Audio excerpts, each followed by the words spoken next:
que foram os europeus que colonizaram a América e não os americanos que colonizaram a Europa?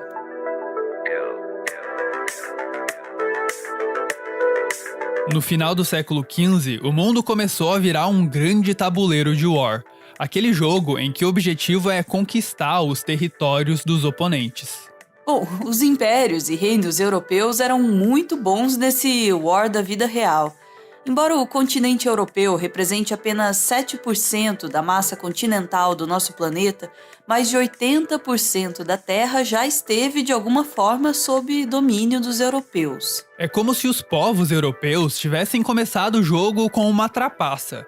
Uma vantagem que fez com que os outros jogadores não tivessem a menor chance. Essa vantagem era um maior poder tecnológico e, consequentemente, um maior poder militar. Por exemplo, no campo de batalha, os incas contavam apenas com algumas armas feitas de pedra, bronze e pedaços de pau. Quando você chega com um pedaço de pau numa briga, ou a outra pessoa quer logo conversar.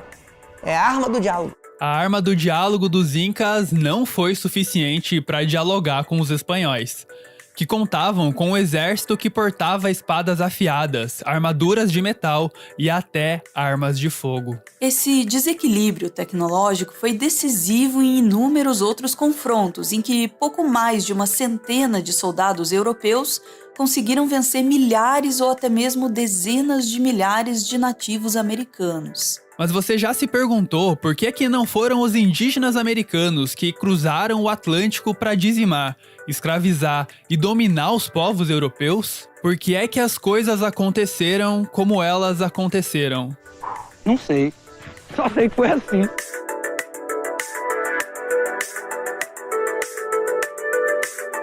O mundo nem sempre foi assim tão desigual.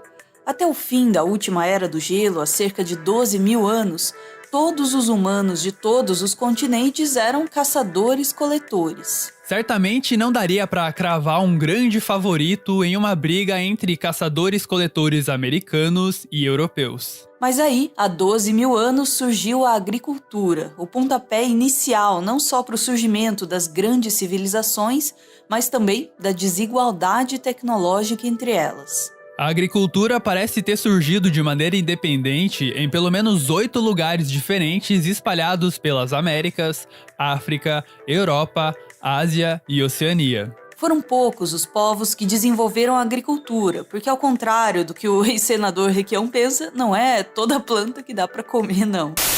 Não é grande produtor de mamona? É mamona, pô. Você sabe que tem uma porquinha que não pode comer. A gente consome as plantas que a gente consome hoje basicamente por 2 motivos. Porque elas são nutritivas e porque elas são fáceis de cultivar em grande escala. Trigo, milho, arroz, cevada, sorgo, soja, batata doce, mandioca, cana-de-açúcar, beterraba e banana. Existem cerca de 400 mil espécies de plantas, mas só essas 12 espécies aí correspondem a 75% dos alimentos vegetais produzidos em todo o mundo. O centro de origem da agricultura mais importante parece ter sido o Crescente Fértil, região que hoje compreende a Palestina, Israel, Jordânia, Kuwait, Líbano e Chipre, além de partes da Síria, do Iraque, do Egito, da Turquia e do Irã. Nessa região do Crescente Fértil, o clima é mediterrâneo, caracterizado por invernos amenos e super chuvosos e verões longos e secos. Nesse tipo de clima, se dão bem aquelas plantas capazes de sobreviver a longos períodos de seca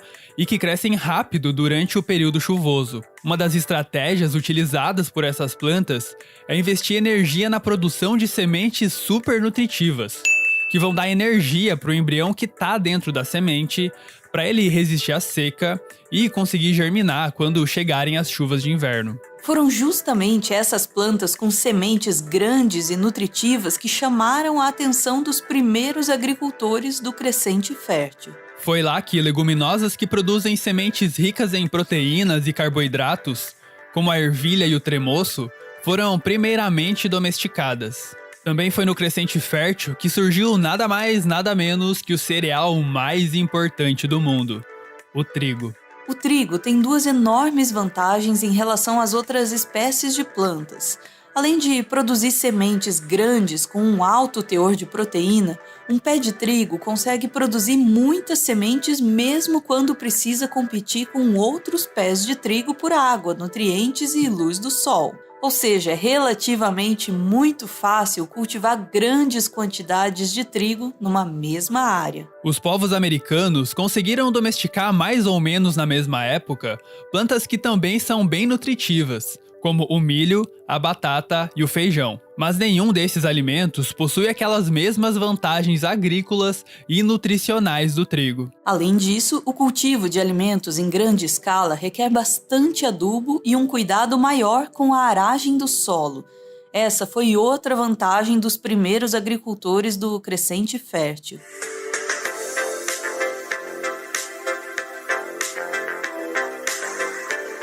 Além de leguminosas e cereais mais nutritivos em decorrência do clima, os povos do Crescente Fértil tinham ainda outra vantagem.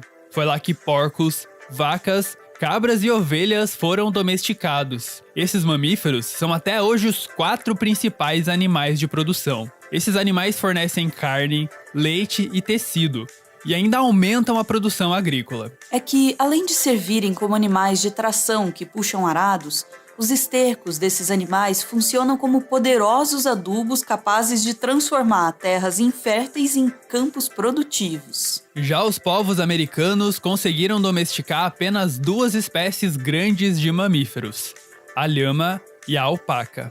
Embora a carne e tecido desses animais possam ser aproveitados, nenhuma dessas 2 espécies é capaz de oferecer leite para consumo humano, nem de puxar arados. A maior produtividade agrícola e pecuária no Crescente Fértil resultou em um maior poder tecnológico e militar. Com uma maior produção de alimentos mais nutritivos, mais pessoas poderiam ser alimentadas.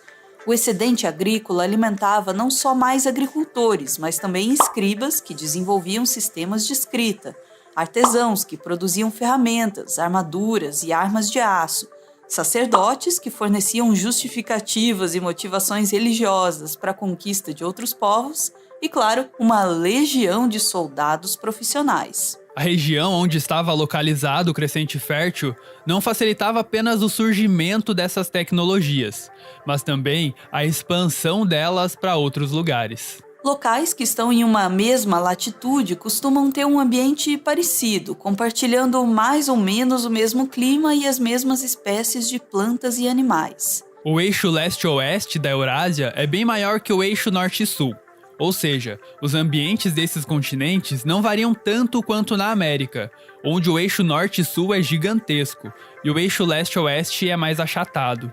Isso fez com que as tecnologias, cultivos agrícolas e animais domésticos se expandissem muito mais facilmente na Europa do que na América. Por exemplo, os animais domesticados no Crescente Fértil eram facilmente levados para outros lugares da Europa. Já os povos americanos mal conseguiram tirar as alpacas e lhamas da Cordilheira dos Andes. Assim, a roda de brinquedo inventada na Mesoamérica nunca encontrou as lhamas domesticadas nos Andes para gerar um transporte sobre rodas no Novo Mundo. Agora a gente pode fazer outra pergunta. Ao que parece, as primeiras civilizações europeias tinham as melhores produções agrícolas por causa do clima mediterrâneo, que favorecia o cultivo de grãos supernutritivos e fáceis de plantar, como o trigo. Mas por que os melhores animais também foram domesticados na Europa? Será que os europeus eram melhores que os americanos em domesticar animais? Bom, para responder essa pergunta, a gente precisa voltar um pouco mais no tempo, quando os seres humanos não domesticavam animais, apenas os caçavam.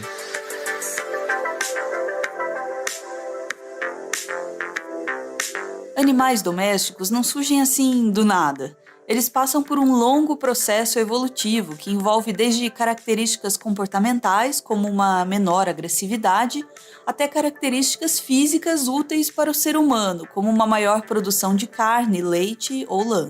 Não é todo animal grande que pode ser domesticado. A domesticação de um animal grande depende basicamente de 5 coisas: A primeira é a dieta. Todos os grandes mamíferos domesticados são herbívoros. É que a conversão de alimentos em biomassa é de aproximadamente 10%. Ou seja, para alimentar uma vaca de meia tonelada, você precisa de cerca de 5 toneladas de capim.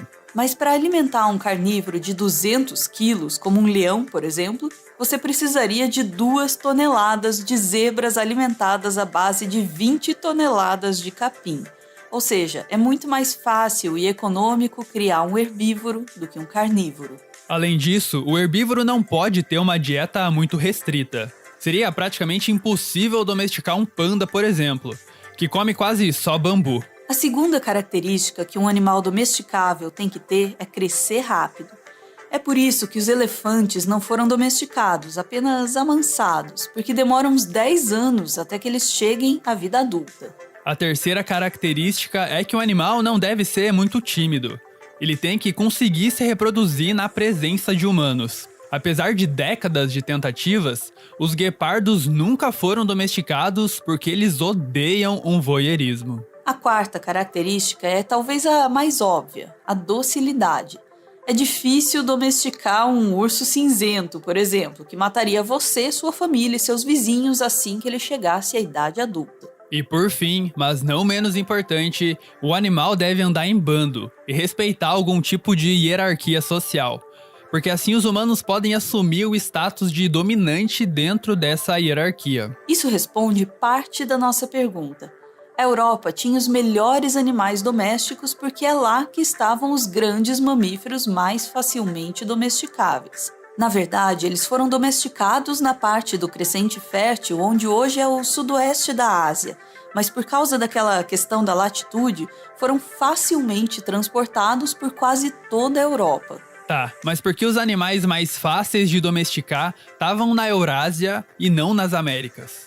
Isso parece ter a ver com um grande evento de extinção que ocorreu no final do Pleistoceno, há cerca de 11 mil anos. Em diversas partes do mundo, dezenas de espécies de grandes mamíferos foram extintas.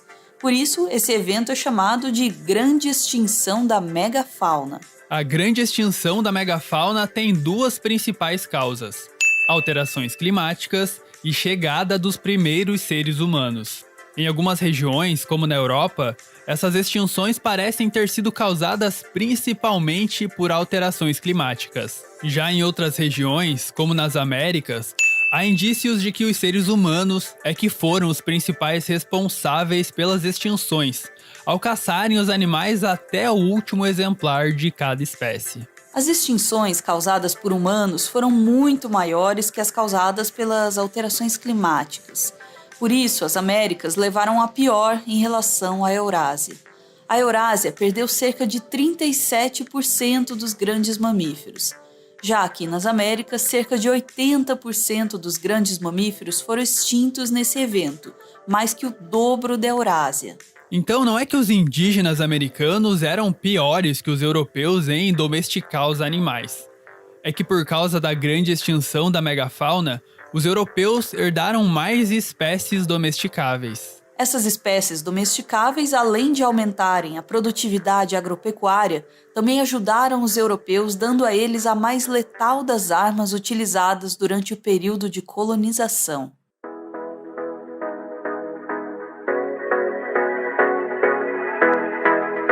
Após o surgimento da agricultura, a Europa se transformou em um laboratório natural perfeito para o surgimento de novas doenças infecciosas. Os animais domesticados eram criados em condições sanitárias bem ruins. Esses animais pegavam doenças de animais selvagens e passavam para os seres humanos. Com as populações humanas crescendo cada vez mais devido ao excedente agrícola, as doenças se espalhavam facilmente entre as pessoas. O surgimento de rotas comerciais facilitou ainda mais essa propagação. A não ser que você seja um genocida, você há de concordar que atualmente lidar com uma epidemia, simplesmente deixando as pessoas se infectarem, até atingir a tal imunidade de rebanho, é uma péssima ideia. Porque nesse processo todo, muita gente vai acabar morrendo. Mas os povos de antigamente não tinham escolha. Por milhares de anos, os europeus tiveram que conviver com diversas doenças infecciosas letais que chegaram a derrubar reinos e impérios. Mas com o tempo, os povos europeus foram ficando parcialmente imunes a essas doenças. Quando os europeus chegaram na América, eles trouxeram sem saber uma poderosa arma biológica. Os germes que se desenvolveram a partir da prolongada convivência dos europeus com animais domésticos. Em alguns locais, como nos Estados Unidos, as doenças trazidas pelos europeus se espalharam mais rápido que os próprios europeus.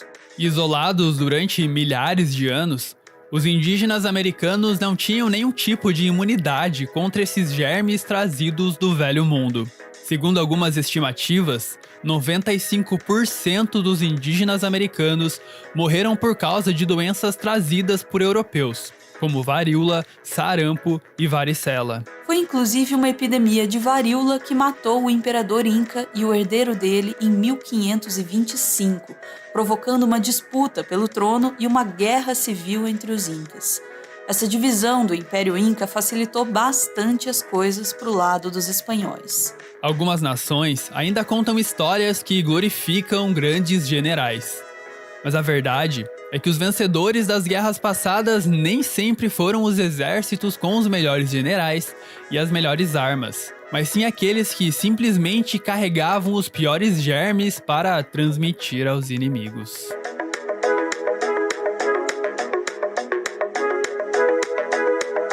Esse vídeo é um resumão das hipóteses levantadas pelo biólogo Jared Diamond no livro Armas, Germes e Aço, que ganhou o Prêmio Pulitzer em 1998.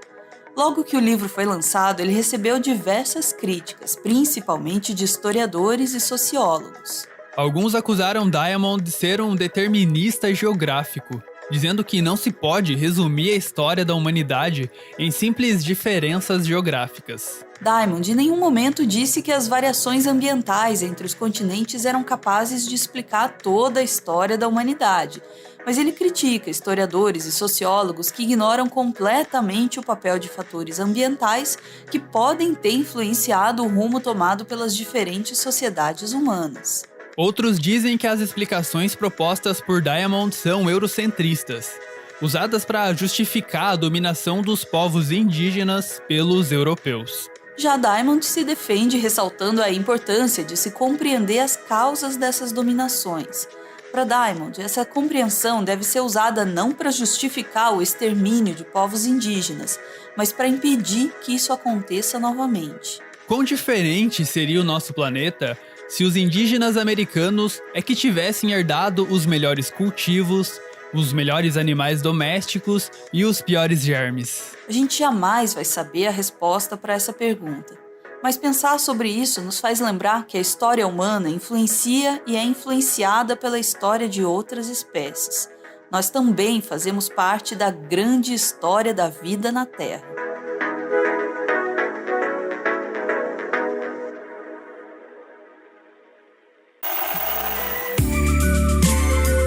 Esse aí é o Everton. Ele é mestre em Biologia Evolutiva e ele faz um doutorado em Ecologia na Universidade Federal do Paraná. Ah, e ele é fã do Carl Sagan, mas aí também, quem não é? O Everton é o responsável pela pesquisa e pelo roteiro do Meteoro.exp, o nosso quadro de biologia que você acabou de ver. E o Everton também tá lá no Twitter com mais conteúdo sobre biologia, geralmente agregado na hashtag BiothreadBR, que tá aparecendo aí na tela. Eu ouvi dizer que o Everton fica feliz compartilhando um pouco do que ele conhece com vocês. Então, vocês podem colar lá no Twitter, se vocês quiserem.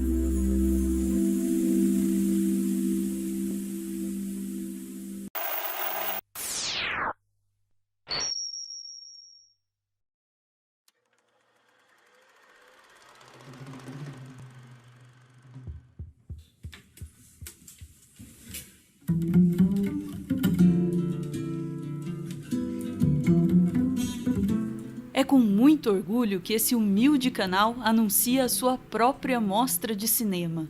A Mostra Meteoro de Curtas é um espaço para divulgação e distribuição do cinema nacional. A gente sabe que nem sempre é fácil fazer cinema no Brasil, E a gente também sabe que essa distinta plataforma de vídeos pode ser fundamental para que os ótimos filmes brasileiros encontrem o seu público. A Mostra Meteoro de Curtas conta com a curadoria do diretor Leonardo Martinelli. Oi pessoal, meu nome é Leonardo Martinelli, eu sou cineasta e pesquisador. Eu estou muito feliz em anunciar que eu estou fazendo parte da curadoria da Mostra Meteoro de Curtas, que vai acontecer mensalmente aqui no canal do Meteoro Brasil.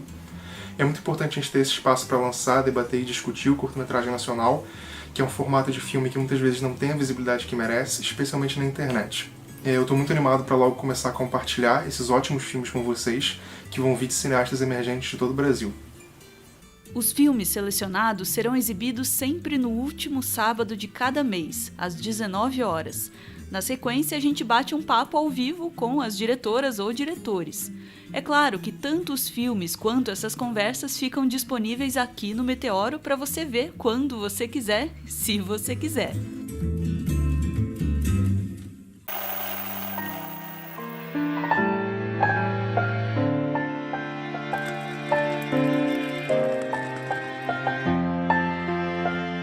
Muito obrigado por ver esse vídeo até o final. O Meteoro é mantido graças a uma campanha de financiamento coletivo. Quem participa aparece aqui no finalzinho para receber o nosso agradecimento e para homenagear quem ama.